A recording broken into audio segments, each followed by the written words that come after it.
কথা বলেছেন, তারপর তার নামটা দেওয়া হয়েছে। আপনি বলতে চাচ্ছেন না আজকে? আমি বলতে চাচ্ছি না, আর এই কথাটাও সঠিক না। আমি মাননীয় হুইপ জয়নুরউদ্দিন অপুর সাথে আমার এই ব্যাপারে কোনো কথাই হয় নাই। প্রথম সারিতে আমি মাত্র 3জন মন্ত্রী দেখতে পাচ্ছি। অনেক সদস্য তাদের এলাকার কথা বলে, এগুলো মন্ত্রীদের শোনা প্রয়োজন। আপনি আমাদের পক্ষ থেকে মন্ত্রীদেরকে অনুরোধ করবেন তারা যেন সংসদে এসে মাননীয় সদস্যদের কথাবার্তা শোনেন। সবচাইতে গুরুত্বপূর্ণ বিষয় হলো সংসদ অধিবেশনে অ্যাটেন্ড করা। এর চাইতে গুরুত্বপূর্ণ কিছু নাই। আপনার সময় 10 মিনিট। মাননীয় স্পিকার, আমি তো আজকে বক্তৃতার জন্য সময় চাইনি। মাননীয় চিফ হুইপ, মাননীয় চিফ হুইপ, এই যে তালিকা দেন, প্রথমে ছাপানো, তারপরে হাতে লেখা, কিন্তু বক্তা তো পাওয়া যায় না।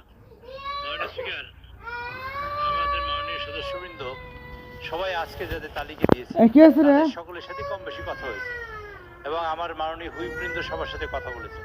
কথা বলেই তালিকা দেওয়া হয়েছে এবং তারা সবাই ওয়েল অ্যাওয়ার্ড। কিন্তু একটা সমস্যা হচ্ছে কি মাননীয় স্পিকার, আজকে মাননীয় প্রধানমন্ত্রীও সংসদে উপস্থিত নেই। মাননীয় প্রধানমন্ত্রী সংসদের প্রাণ, অ্যাকচুয়ালি উনি থাকলে সবাই তার বক্তব্য শোনাতে চায়, এই জন্য আমরা অনেক বক্তব্য পাই না। তবে বাবর সাহেবের সাথে আমার মনে হয় মাননীয় হুইপ আমাদের নুরুদ্দিন সাহেব কথা বলেছেন, তারপর তার নামটা দেওয়া হয়েছে এবং কথা বলেই নামটা দিয়েছি। কাজে আজকে মাননীয় স্পিকার, আমি অনুরোধ করছি মাননীয় সদস্যবৃন্দ যারা আছেন তারা যদি বক্তব্য রাখেন, আমরা চেষ্টা করবো মাননীয় প্রধানমন্ত্রীর কাছে এই বক্তব্য পৌঁছে দেওয়ার জন্য, যাতে তিনি শুনতে পারেন যে আমরা কি বলেছেন আপনারা। ধন্যবাদ মাননীয় স্পিকার। জনাব লুৎফুজ্জামান বাবর, আজকে আপনি বলতে চাচ্ছেন না আজকে? আমি বলতে চাচ্ছি না, আর এই কথাটাও সঠিক না। আমি মাননীয় হুইপ জয়নুরউদ্দিন অপুর সাথে আমার এই ব্যাপারে কোনো কথাই হয় নাই। আচ্ছা, ঠিক আছে, আপনি বসুন, আপনাকে পরবর্তীকালে সুযোগ দেওয়া হবে। আরেকটি জিনিস মাননীয় চিফ হুইপ, প্রথম সারিতে আমি মাত্র 3জন মন্ত্রী দেখতে পাচ্ছি এবং অনেক সদস্য তাদের এলাকার কথা বলে, এগুলো মন্ত্রীদের শোনা প্রয়োজন।